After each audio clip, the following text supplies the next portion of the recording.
सारे मसलों पर तो बहुत स्पष्टता मन में होनी चाहिए, किसी का भी कहना हो। ये मामले तो ठीक होने चाहिए। डिप्टी सीएम ने कहा कि गांव-गांव तक विकास पहुंचाएंगे। आज की मौलिक आवश्यकताएं जो है बस्तर के लोगों के पास क्यों न पहुंचे। छत्तीसगढ़ के युवाओं की बात की जाए, यूथ एम्प्लॉयमेंट की बात की जाए, उनके डेवलपमेंट की बात की जाए, तो किस तरह की योजना है सरकार की? रिहाब की बात की जाए कि कुछ नक्सल्स कहते हैं कि वो मेन स्ट्रीम में अगर आना चाहते हैं तो किस तरह से सरकार उसको लेकर योजना बना रही है? रिहाब के लिए अभी भी प्रोविजंस हैं और पुनर्वास के लिए हम और अच्छी व्यवस्थाएं लेकर आ रहे हैं। ये भी आरोप लग रहे हैं कि जो मुठभेड़ हो रही है, जो क्लैशेस हो रहे हैं, उसमें जो आम लोग हैं, जो ट्राइबल्स हैं, वो कहीं ना कहीं उनको पिसना पड़ रहा है। खबरें आ रही हैं कि उनकी हत्या हो रही है। आपका इस पर क्या रिएक्शन? नक्सलवाद की समस्या को सुलझाने के लिए पिछले 57 सालों में कई तरह की कोशिशें की गई हैं। केंद्र सरकार से लेकर राज्य सरकार ने भी कई तरह की कोशिश की है कि समस्या को जल्द से जल्द सुलझाया जा सके। हालांकि अभी देखें तो इसका सुलझान कहीं नजर नहीं आ रहा है, लेकिन हमारे साथ एक नेता मौजूद है इस समय जो एक नई सोच के साथ इस समस्या को सुलझाना चाहते हैं। वो सोच ये है कि उनका कहना है कि वो चाहें तो नक्सल्स के साथ वीडियो कॉलिंग करके भी इस समस्या को सुलझाएंगे। हमारे साथ इस समय छत्तीसगढ़ के उप मुख्यमंत्री और होम मिनिस्टर विजय शर्मा जी मौजूद हैं। सर, हमारे साथ जुड़ने के लिए, अपना समय देने के लिए बहुत बहुत शुक्रिया। सर, पहला मेरा सवाल आपसे यही है, आपकी वीडियो एक बहुत वायरल जो हुई थी वो यही है कि आप कह रहे हैं कि आप वीडियो कॉल के जरिए भी उनसे बात करेंगे और इस समस्या को सुलझाएंगे।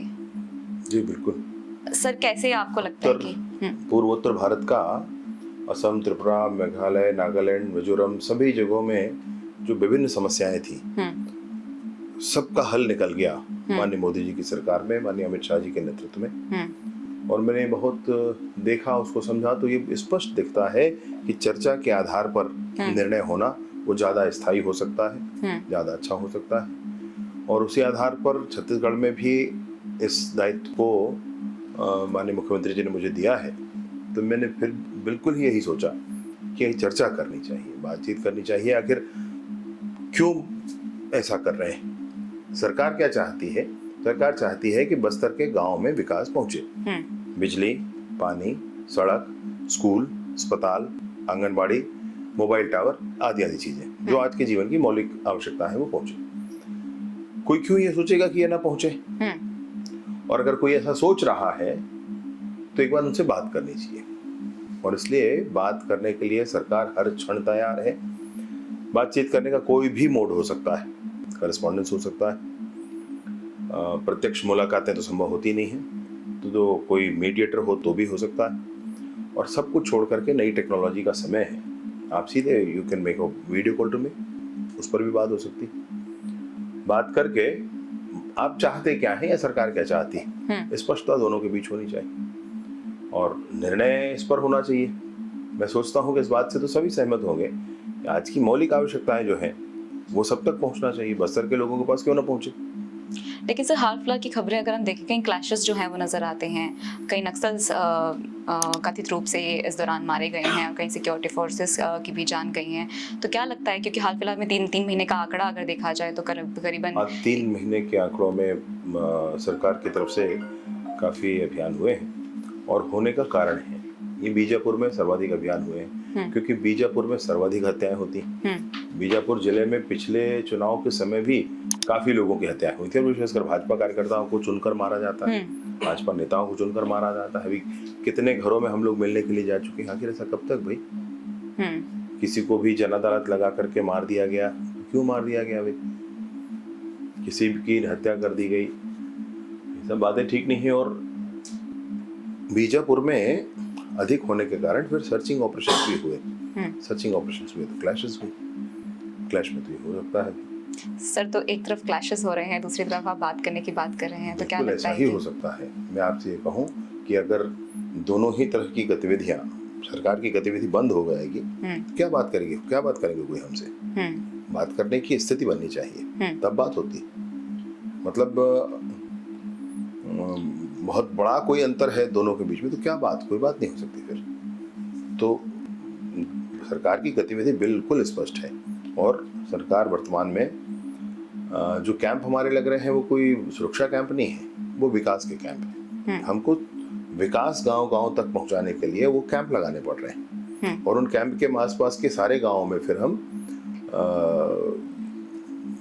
सैचुरेशन लिमिट तक सारी योजनाओं को लागू करने की कोशिश कर रहे हैं। सर कोई जो दूसरा रास्ता नहीं है। सड़क नहीं बनाने दिया जाता है, गाड़ियां जला दी जाती हैं, उखाड़ दिया जाता है, सड़कों को उखाड़ दिया, लोगों को मार दिया जा रहा है। तो क्यों भाई सड़क क्यों ना बने?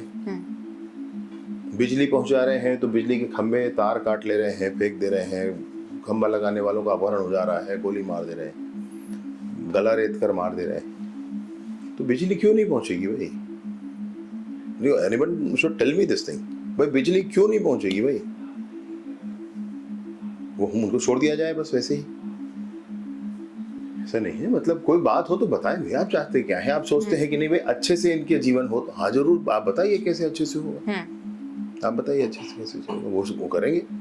सर अभी तक अगर रिहाब की बात की जाए कि कुछ नक्सल्स कहते हैं कि वो मेन स्ट्रीम में अगर आना चाहते हैं तो किस तरह से सरकार उसको लेकर योजना बना रही है? रिहाब के लिए अभी भी प्रोविजंस हैं और पुनर्वास के लिए हम और अच्छी व्यवस्थाएं लेकर आ रहे हैं। लोकसभा चुनाव के तुरंत बाद पुनर्वास के लिए और अच्छी कोशिशें की जाएंगी। सबको ऑफर होगा। वो उसमें ऑफर में क्या क्या होगा अभी से मैं क्या कहूँ आपको, लेकिन उसमें जरूर ये सारे प्रावधान होंगे जो सोचता है कोई व्यक्ति मन में कि जब मैं पुनर्वास की दिशा में आगे बढ़ता हूँ तो मुझे फिर असुविधा नहीं होनी चाहिए, ये परेशानियां नहीं होनी चाहिए, जो वो सोचते हैं। बहुत सारे लोगों के इंटरव्यू करके हम उस दिशा में बढ़ रहे हैं और एक ऐसी योजना के साथ जिसको पहुंचाया भी जाएगा सब तक, विभिन्न सोशल मीडिया के माध्यमों से, हर माध्यम से उन सारी योजनाओं को लोगों तक पहुंचाया जाएगा। जो इस दिशा में आगे बढ़ेंगे उनका वेलकम किया जाएगा। सर आप खुद एक युवा नेता हैं, उभर कर आए हैं राज्य में, देश भी आपको एक युवा नेता की ओर देखता है। छत्तीसगढ़ के युवाओं की बात की जाए, यूथ एम्प्लॉयमेंट की बात की जाए, उनके डेवलपमेंट की बात की जाए, तो किस तरह की योजना है सरकार की? अभी जो लेटेस्ट है विषय जो मैं आपसे कहना चाहता हूँ, देखिए रोजगार बहुत बड़ी बात है और सबको रोजगार हमारे जैसे बहुत बड़ी जनसंख्या वाले देश में बहुत ही बड़ी बात है। यहाँ पर जो पैतृक व्यवसाय होते हैं, जैसे किसी का कृषि है, कोई अपने दुकान में बैठ रहा है, कोई कुछ, ये अलग बात हो जाता है। बाकी बहुत बड़ी संख्या होती है। कृषि कार्य में आदमी बहुत लंबे समय तक नहीं व्यस्त रहता है। साल के 3 महीने व्यस्तता हुई, 4 महीने फिर बाकी समय खाली रहता है। इस तरह से भी सरकार सोच रही है। और दूसरा ये है कि जैसे पंजाब के लड़के हैं, उनको लोग स्टूडेंट्स यूथ हैं, उनको बाहर जाने के लिए बहुत सारे कनेक्शंस अपने मिल जाते हैं, परिवार के लोगों के। केरल वालों को मिल जाते हैं, हम छत्तीसगढ़ वालों को नहीं मिलते। तो हम लोगों ने एक इंटरनेशनल प्लेसमेंट एजेंसी ऐसा बनाने का की शुरुआत की है। वो शुरुआत हो भी चुकी है, एक आध मीटिंग हमारी हो भी गई, लेकिन उसको बड़े पैमाने पर लॉन्च किया जाना है, जिसमें हम छत्तीसगढ़ के बहुत सारे स्टूडेंट्स जो किसी कैलिबर के हैं उनका रजिस्ट्रेशन कर रहे हैं। रजिस्ट्रेशन करने के बाद पूरे ऑल ओवर वर्ल्ड से उन रजिस्ट्रेशन के लिए लोगों को कैसे मैन पावर की आवश्यकता है वो देखेंगे। बीच में लैंग्वेज प्रॉब्लम आता है, तो थोड़ा सा लैंग्वेज भी सिखाना पड़ेगा। एक वो चीज़ हो करके स्पेशली जो करने वाले हैं वो इंटरनेशनल प्लेसमेंट एजेंसी चलाने वाले। तो दुनिया भर से कंपनियां आए, छत्तीसगढ़ के यूथ उसमें पार्टिसिपेट करें और वो मैन पावर की तरह जाएं, डॉक्टर्स को छोड़कर, क्योंकि उनकी कमी होती, बाकी सब जाएं और उनको हम बहुत सारी फैसिलिटी, मतलब उन बीमा भी होगा, टोल फ्री नंबर भी होगा, वो कहाँ रह रहे हैं कंफर्मेशन होगा, वो सारी चीज़ों की व्यवस्था के साथ हमारा छत्तीसगढ़ का मैन पावर पूरी दुनिया में छा जाएगा, ऐसी कोशिश कर रहे हैं। ओके सर, दूसरा सवाल मैं ये करना चाहूँगी, शराबबंदी को लेकर हमेशा चर्चा में रहते हैं, तो आपका इस पर क्या नज़रिया है? शराबबंदी होनी चाहिए राज्य में, नहीं होनी चाहिए, कितने स्तर पर होनी चाहिए? शराबबंदी का कोई वादा भाजपा की सरकार का है नहीं, और शराब नियंत्रित हो और अवैध तरीके से इसमें जो काम विगत सरकार में हुई वैसे काम ना हो, पूर्णतः पारदर्शिता के साथ जो रेवेन्यू सरकार के पास जाना चाहिए वो जाए, इस बात की कोशिश हो। इस तरह से वर्तमान में ये चीजें चल रही हैं। अंततः तो और क्या निर्णय होना है, ये बड़ा विषय है। इस पर मैं कुछ अकेले कह दूं ये गलत बात है। ये माननीय मुख्यमंत्री जी और पूरे कैबिनेट का विषय होता है। सर कुछ कनेक्शंस की बात आती है कि जहाँ पर शराब ज़्यादा बिकती है वहाँ क्राइम रेट्स ज़्यादा होते हैं, उस पर आपका क्या कहना है? हाँ, शराब है या विशेष रूप से नशा जो है, सूखा नशा, इंजेक्शन वाला नशा, एक छत्तीसगढ़ की पुलिस ने एक सर्वे किया था कि रायपुर शहर में जहाँ जहाँ चाकूबाजी की घटनाएं हुई उसको मैप किया, और उसके बाद फिर जहाँ जहाँ फिर इंजेक्शन वाला सूखा नशा वाला स्पॉट आया, चाहे वो एडिक्शन का था चाहे वो उसको बेच रहे थे, तो जहाँ जहाँ ये विषय है दोनों को ओवरलैप किया गया, तो वो दोनों चीज़ें लगभग लोकेशन समान निकले। इसलिए ही अभी नई सरकार बनने के बाद बहुत सख्ती के साथ नशे के विरुद्ध कार्रवाइयाँ की गई, नशे के चैन के अंतिम कड़ी तक पहुंचकर नस बल तोड़ने की बात की गई और वो किया भी गया। मैं सोचता हूं कि रायपुर में अभी एक आध महीने से आपने किसी चाकूबाजी की घटना नहीं सुनी होगी। कम हुई है ऐसा दिखने में। जी। वापस मैं नक्सलिज्म पर ज़रूर आऊँगी सर।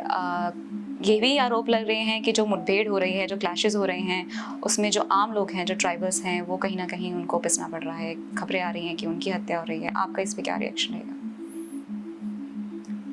जब मुठभेड़ हुआ है तो हथियार बरामद हुए, बहुत आधुनिक हथियार बरामद हुए, तो कैसे कह रहे हैं कि आम लोग हैं? कौन कह सकता है? जो कहेगा मैं उनको कहूंगा कि चलो आप मेरे साथ, तो थोड़ा बताओ वहां पर कैसे होना चाहिए। सिर्फ विरोध के लिए विरोध करना है किसी सरकार का तो अलग बात होती है। इन सारे मसलों पर तो बहुत स्पष्टता मन में होनी चाहिए, किसी का भी कहना हो। ये मामले तो ठीक होने चाहिए, हर हाल में ठीक होने चाहिए, और कि कोई एक भी निर्दोष वो न मारा जाए, ना ही किसी जन अदालत में मारा जाए, ना ही किसी IED के ब्लास्ट में मारा जाए, ना ही किसी की गोली से मारा जाए। ये बिल्कुल हम लोग चाहते हैं। सर, अगर मैं कोई टाइम लिमिट मांगूं कि क्या विजन रहेगा कि छत्तीसगढ़ से इतने प्रतिशत जो है नक्सलिज्म खत्म हो जाएगा, कोई ऐसा विजन लेके आप चल रहे हैं? टाइम लिमिट इसमें क्या कहूँगा, लेकिन अमित शाह जी ने, केंद्रीय हमारे गृह मंत्री जी ने अपने ट्वीट पर कह दिया है जो कहना है। इस ट्वीट के बारे में कुछ जिक्र करना चाहेंगे सर? अरे देखिए एक बार ट्वीट उनका खोल करके, he has told already। ठीक है सर। फर्स्ट कहा है।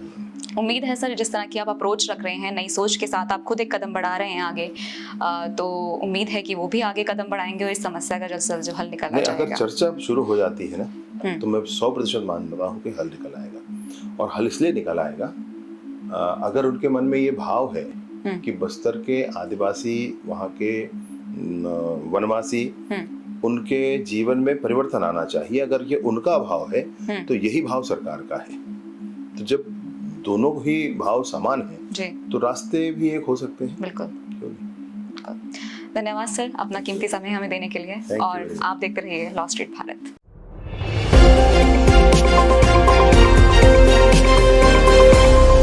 लॉ स्ट्रीट भारत, राष्ट्र के हित में।